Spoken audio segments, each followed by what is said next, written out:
গাঁজা বিরোধী অভিযানে নেমে আবারও সাফল্য পেল চুরাইবাড়ি থানার পুলিশ। উল্লেখ্য, প্রতিদিনের ন্যায় চুরাইবাড়ি নাকা পয়েন্টের রুটিন তল্লাশিতে রবিবার গভীর রাতে সন্দেহমূলক একটি 6 চাকার গৃহ সামগ্রী বোঝায় AS28AC 0792 নম্বরের লরিটি আগরতলা থেকে চুরাইবাড়ি নাকা পয়েন্টে পৌঁছালে কর্তব্যরত পুলিশ কর্মীরা লরিটি আটক করে তল্লাশি চালায়।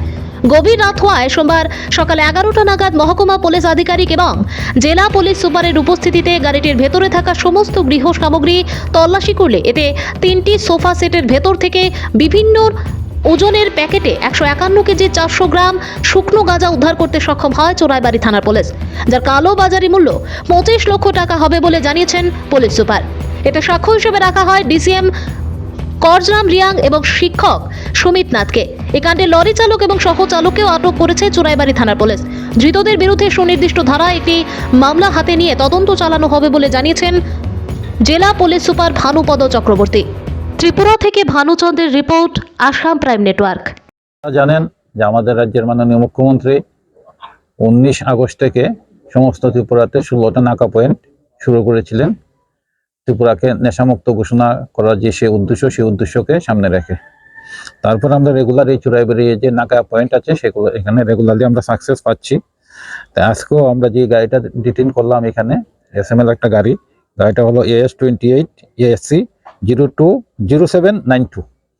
তো এই গাড়িটাকে আমরা ডিটেইন করি। এটার মধ্যে সন্দেহ করার কোনো স্কোপ ছিল না।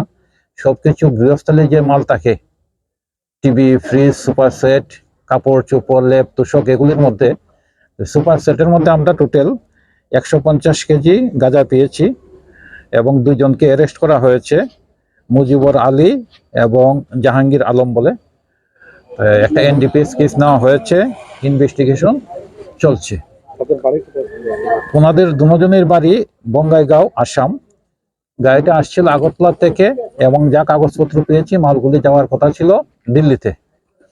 আর বাজার মূল্য যেটা বলছেন, বাজার মূল্য তো হয় না, কালো বাজারের মূল্য প্রায় 25 লক্ষ টাকার মতো।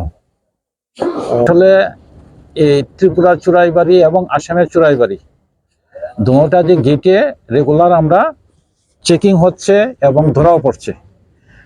দুনো রাজ্যের পুলিশ মিলিতভাবে আমরা ত্রিপুরাকে এবং আসামকে নেশামুক্ত করার উদ্দেশ্য নিয়ে কাজ করছি, যাতে যুব সমাজ রক্ষা পায়।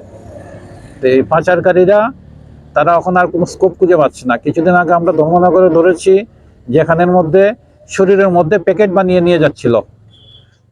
তো কয়েকদিন আগে দেখলেন আপনারা মদের যে জাওয়া থাকে সেগুলির নিচে করে নিয়ে যাচ্ছিল। তার কিছুদিন আগে আমরা ধরেছি পেট্রোল ট্যাঙ্কারের মধ্যে, গ্যাসের ট্যাঙ্কারের মধ্যে। বিভিন্নভাবে তারা কৌশল চেঞ্জ করছে তাদের উদ্দেশ্যকে সফল করার জন্য। কিন্তু আমরা আমাদের যে প্রচেষ্টা ত্রিপুরাকে নেশামুক্ত করা, সেই প্রচেষ্টাকে সামনে রেখে কাজ করছি। তাদের উদ্দেশ্য ব্যর্থ হবে। Thank you.